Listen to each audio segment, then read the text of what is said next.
Se ha hablado muchísimo de la fecundación asistida a lo largo de los años y la tecnología y la medicina han ayudado en sobremanera, pero hay una técnica de estudio que podría revolucionar el modo en que las personas conciben bebés. Se llama gametogénesis in vitro. Es un método a través del cual tanto óvulos como espermatozoides necesarios para la fecundación podrían llegar a crearse en un laboratorio a partir de otras células. Sin embargo, el debate, por supuesto, no está exento de críticas y de controversia desde el punto de vista ético y religioso, obviamente. Hablamos ahora con el doctor Rafael Bernabeu, director médico del Instituto Bernabeu. Él es ginecólogo y especialista en fertilidad, también es director de la Cátedra de Medicina Comunitaria y Salud Reproductiva de la Universidad Miguel Hernández de Elche, en España. Doctor, las pruebas que se han hecho hasta el momento, ¿tienen un antecedente que se destaca? Realmente hay que dejar bien claro que de momento la producción de gametos artificiales, o mejor dicho, generados a través de otras células, es una técnica experimental, que únicamente se ha logrado en especies de mamíferos inferiores y que están muy lejos de tener una aplicación práctica en humanos o en otras especies animales. Y el problema fundamental es que desconocemos cuál es el proceso por el cual una célula que contiene 46 cromosomas se reduce a 23 y sobre todo la forma en la cual podemos manipular y conseguir que esta célula, no por la naturaleza orientada a producir espermatozoides u ovocitos, lo haga. Teóricamente esto sería interesante para aquellas personas que en caso de varones no producen espermatozoides o en el caso de mujeres tampoco producen ovocitos o sencillamente que por la edad han agotado su reserva de ovocitos. Pero insisto, es una técnica experimental no probada en humanos y que de momento los experimentos están muy lejanos de conseguir algún efecto práctico. Pero todos los experimentos de este tipo comenzaron así, ¿no? Muy lejos de una practicidad y a lo largo de los años y con perfeccionamiento, investigaciones, etcétera, se puede llegar a lograr. Doctor, desde el punto de vista de la producción, acá estamos hablando de la producción en laboratorio de espermatozoides y del óvulo, ¿no? De lo necesario para lograr la fecundación, o el huevo o cigota, que luego evidentemente se debería implantar en un útero, ¿sí? Así es, efectivamente. Necesitamos, por un lado, una célula reproductiva masculina, una célula reproductiva femenina, el lugar donde se fusionan, esto lo haría el laboratorio, y evidentemente el útero donde el embrión, una vez transferido, debe desarrollarse hasta el nacimiento del bebé. ¿Se podría crear un óvulo de una mujer estéril en este caso? Porque si se desprende de otras células y pensamos a futuro, potencialmente en un ser humano, una mujer estéril, aunque no produzca óvulos o los produzca en forma deficiente, si en este caso en laboratorio se puede crear, manipular, entre comillas, se podría resolver el problema de la esterilidad. Indudablemente. De hecho, hoy en día nos vemos obligados los médicos muchas veces a ofrecer al paciente la donación de ovocitos porque la mujer acaba su vida reproductiva mucho antes de lo deseable. No hay que olvidar que en humanos la vida reproductiva de una mujer no va a prolongarse más allá de los 40 y pocos años. Y hoy en día muchas mujeres, por bien imperativos laborales, sociales, emocionales, de otro tipo, se ven obligadas o desean tener hijos en edades más avanzadas. Entonces descubren que su población de ovocitos ya es baja o es nula y la única solución es recurrir a la donación de ovocitos procedentes de una mujer de una edad menor. Claro, si pudiéramos generar ovocitos suyos a partir de células de su propio organismo, este problema se solucionaba y una mujer podría generar sus propios hijos con su propio material genético sin esa imposición que la naturaleza le obliga a reproducirse poco antes de los 40 años. Claro, y muchos han optado por el congelamiento de los óvulos, las mujeres, sobre todo mujeres solteras, porque no es solamente para una pareja que ya está consolidada. Por ahí una mujer soltera que no tiene pareja y que dice, bueno, tengo la esperanza de algún día, tal vez, más adelante, concebir un hijo, entonces congela los óvulos. Esto sería una gran solución, pero la pregunta es, Si la edad es un factor tan importante en los casos existentes de hoy, las células como tales, que serían de donde se desprende este, entre comillas, espermatozoide y entre comillas, óvulos, ¿no envejecen? ¿Se podría hacer con una mujer de 80 años de edad, por ejemplo? Teóricamente sin problema alguno. Es que hay que recordar un punto fundamental, y es que a diferencia del varón, que va constantemente generando nuevos espermatozoides, salvo que haya una enfermedad que lo impida, en el caso de la mujer, todos sus ovocitos, toda su dotación ovocitaria la va a generar antes de nacer. Es decir, el ovario humano solo puede generar ovocitos durante 3 meses, del tercer al sexto mes de embarazo. A partir de ese momento, de forma irreversible, se pierde la capacidad de generar nuevos ovocitos. Y lo que hace la mujer es liberar aquellos ovocitos que décadas anteriores generó. Claro, esta imposición biológica es la que limita el espacio reproductivo de la mujer. Si una mujer tiene células que se van dividiendo del resto de su organismo, como el resto de las células, pues teóricamente de una célula que tenga 46 cromosomas de otra parte de su organismo, se podría reconducir y generar un ovocito, desde un punto de vista teórico. Este experimento que lo realizó con ratones se postula como a otra instancia, por ejemplo, en un cerdo que ofrece la fisonomía y algunas características más parecidas al ser humano que el ratón. ¿Hay alguna escala que va a seguir, doctor? Usted, por supuesto, la culminación máxima sería en un ser humano. ¿Cuán lejos estamos de ello? Estamos bastante lejos porque, insisto, los únicos experimentos que han demostrado la capacidad de generar ovocitos que luego se han fecundado y que han dado lugar a una descendencia ha sido en ratones por un grupo japonés hace ya aproximadamente un par de años, y no se ha conseguido, al menos hasta donde yo conozco, replicar el proceso en otras especies animales superiores. De momento no es posible. Por otro lado, estaba pensando que los resultados que se han obtenido con ratones, me imagino que se habrá logrado con éxito algún nacimiento. ¿Se ha observado alguna diferencia con respecto a ratones concebidos en forma natural y no en laboratorio? Parece que las divisiones celulares no parece que sean igual de armónicas que en recién nacidos, en crías recién nacidas de forma natural. Claro, es que esto plantea muchos problemas, porque, entre otras cosas, a nivel humano, el hacer esto daría lugar a un nuevo ser que no sería realmente un humano, como lo estamos acostumbrados a entender, claro, sino que sería un transhumano, puesto que su dotación cromosómica no sería una dotación fisiológica, sino una dotación artificiosa. Y aparte, evidentemente, como usted bien planteaba, de los condicionamientos éticos, morales y religiosos, nos encontraríamos con que estamos creando una nueva especie humana.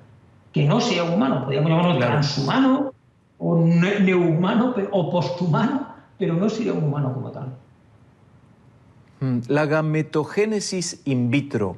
¿De dónde viene la palabra gameto? Bueno, es una palabra griega. Es una palabra griega que significa fertilidad. O sea, los gametos son las células fértiles que tenemos, las que pueden dar lugar a continuar las descendencias de nuestra propia especie. De ahí viene la palabra. Doctor, usted ha compartido este tema con sus alumnos en la universidad. Si es así, ¿cómo ha reaccionado la parte académica del alumnado ante este tipo de técnica? Pues es yo diría una mezcolanza de sentimientos. Por un lado, el reto de intentar ayudar a aquellas mujeres y hombres que por causas médicas o quirúrgicas han perdido bien sus ovarios o bien sus testículos, o aún teniéndolos no producen. Y claro, es un reto el poder sacar de un problema de infertilidad hoy por hoy sin solución al paciente y llevarlo a la posibilidad de una paternidad genética. Por otro lado, tenemos muchas dudas porque, insisto, no sabemos realmente la cinética, la división celular que pueda dar lugar a esto, y evidentemente se necesitaría una amplia experimentación animal antes de poder pasar a humanos. Aparte de ello, tendríamos que plantear un marco legal que hoy por hoy no existe. Cada país tiene su propia legislación y hay muchos países que ni siquiera tienen legislación que regule o que de alguna forma tutele o supervise este tipo de experimentos. Y en esta fase inicial, vamos a decir, de la gametogénesis in vitro, ¿la comunidad científica también se puede enterar a través de publicaciones o el público en general a través de entrevistas como la nuestra? ¿Ha habido alguna reacción de la comunidad científica más allá del aspecto ético, sino al nivel científicamente hablando, al nivel puro? A nivel puro es atractivo. Lo que ocurre es que nos genera muchas incertidumbres. Si usted recuerda, y seguro que lo hará, cuando se planteó la famosa clonación, la famosa Vegeta Dolly, parecía que en breve iban a haber una eclosión de clonaciones en otras especies animales y por supuesto en humanos, y al final ¿en qué ha quedado? En bien poco. Porque se descubrió que es más fácil que estas personas o estos seres, en este caso, que nacen, den lugar a enfermedades tumorales, porque los controles de la división celular están perdidos, son caóticos, no hay una buena regulación y ha generado una eclosión de tumores, y en el caso concreto de la famosa oveja Dolly murió tempranamente precisamente porque hubo un envejecimiento acelerado de sus tejidos. Doctor, le voy a preguntar en forma personal, ¿usted es de qué religión es? Yo no soy agnóstico. Soy de formación católico, pero soy agnóstico. Perfecto. Entonces, evidentemente, en forma personal, usted no tiene un conflicto ético en este caso. ¿Es eso lo que se plantea generalmente? ¿Viene del aspecto religioso, tal vez el cuestionamiento, o desde otro punto moral que no tiene vinculación con la religión? No necesariamente. En el caso que nos ocupa, la comunidad científica en gran medida puede profesar sin duda cualquier fe religiosa. Muchos somos agnósticos, pero más allá, digamos, de las imposiciones religiosas, hay un conflicto ético dentro de nosotros mismos. Y en medicina no todo lo que se puede hacer se debe hacer. Y evidentemente los límites éticos los establece la comunidad a la cual pertenecemos. Y la historia nos da ejemplos de hechos que hace nada se consideraban éticamente inadmisibles y hoy están perfectamente aceptados y tolerados. Yo creo que esto abriría un debate social.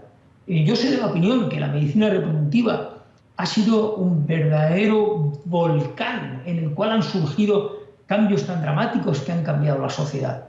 Hay un feedback entre medicina reproductiva y sociedad. Han habido nuevas demandas de la sociedad que la medicina reproductiva ha tratado y viceversa. La medicina reproductiva ha crecido por demandas de la sociedad. Y en ese diálogo entre sociedad y medicina reproductiva es donde vamos a navegar en estos próximos tiempos, ¿no? Y, por ejemplo, un ejemplo típico es la eliminación... Dígame. Fíjese que estaba pensando cuando usted hablaba de esto, puntualmente, por ejemplo, que no tiene que ver con la reproducción, pero sí los géneros alternativos, ¿no? El género no binario, el matrimonio homosexual, el divorcio, por ejemplo, tiene que ver más con lo social, no solo con lo médico, no con lo genético, pero simplemente la evolución social hace que muchas circunstancias posteriormente sean aceptadas en tiempo, lugar y circunstancia que hace X cantidad de años no se aceptaba. Y me preguntaba, con respecto a esto, doctor Bernabeu, si no llegara a concretarse un avance con respecto a la gametogénesis in vitro para los seres humanos, ¿el aporte científico sería realmente inmenso igual? Sin duda, porque el gameto tiene una peculiaridad que es fascinante. Y enseguida lo comento. Todas nuestras células de nuestro organismo contienen la misma dotación cromosómica, 46 cromosomas. Y sin embargo hay un proceso fascinante llamado meiosis, en la cual de una célula original de 46 cromosomas se van dando una serie de cambios hasta que se convierte en 23. Pero no solamente es una cuestión numérica, es una cuestión también funcional. Son 23 cromosomas funcionantes y que además están previstos para aparearse con otros 23 cromosomas viniendo de otra célula de otro organismo. Y esto es donde radica la exclusividad de la célula reproductiva del gameto. Ahí es donde radica esa peculiaridad que no comparte ninguna otra célula. Por eso le comentaba antes que es muy difícil. No es tan difícil a lo mejor de una célula de un determinado tejido de 46 cromosomas que cambie por un proceso de metaplasia a otra célula, pero que también tiene que tener 46 cromosomas. El problema es cuando tenemos que reducir de 46 a 23. Ahí es donde tenemos ese vacío de conocimiento, porque es un proceso, insisto, que no conocemos y que, por tanto, farmacológica o bioquímicamente no podemos controlar. Al menos de momento. Doctor, yendo un poco más amplio y a la parte de la conducta y reacción de los pacientes, ya que usted es especialista en fertilidad, si una persona le dice, bueno, la naturaleza o Dios, quien sea, ha determinado que X persona sea infértil, ¿por qué si existe la adopción como opción y además tantos niños que necesitan un hogar, una persona quiere procrear de su propio carne, hueso, entidad? ¿Cuál es el vínculo psicológico de la conducta, del estado de ánimo de una persona, un padre o una madre, y su necesidad determinada de procrear un hijo propio? Bueno, hay que tener presente que cuando una persona sufre un problema reproductivo, un problema de fertilidad, el grado de estrés que genera es enorme. Se ha comparado con el que genera cuando una persona recibe un diagnóstico de enfermedad tumoral maligna. Es una verdadera tormenta emocional y se generan sentimientos a veces de frustración, sentimientos de inferioridad, a veces sentimientos de conflicto entre la pareja o entre la familia o entre la sociedad. El paciente que tiene problemas reproductivos sufre muchas veces aislamiento social, porque a lo mejor todos sus compañeros de escuela o del barrio o de su grupo de amigos han ido teniendo los hijos más o menos cuando lo han querido, y cuando estas personas no lo tienen, sufren un proceso de exclusión social, porque digamos que en el devenir de la crianza de los niños ellos no participan, y evidentemente el impulso que lleva a reproducirnos es algo que tenemos profundamente grabado en nuestros cerebros, en nuestro cerebro límbico, que es el cerebro primordial, el cerebro primigenio. Tenemos dos instintos: supervivencia y reproducción de la especie. Y eso es lo que es un verdadero motor que impulsa a que los pacientes viajen de un país a otro o busquen soluciones, a veces de una forma desesperada y a veces irracional, precisamente por el gran sufrimiento que conlleva a menudo el no poder tener un hijo. Ahí está, el doctor lo dice, es una cuestión instintiva, ¿no? El hecho de la necesidad, más que una opción, la necesidad de procrear y lo que ello significa.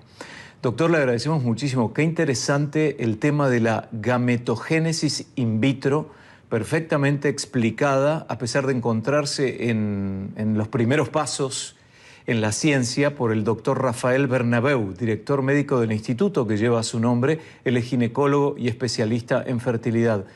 Buena suerte, doctor. Muchísimas gracias. A ver si hablamos en el futuro nuevamente para refrescar este concepto y ver en qué circunstancia estamos, que no solo es un concepto científico, sino que podemos llamarlo también un concepto social. Un abrazo grande. Sin duda, muchísimas gracias. Ha sido un placer. Gracias.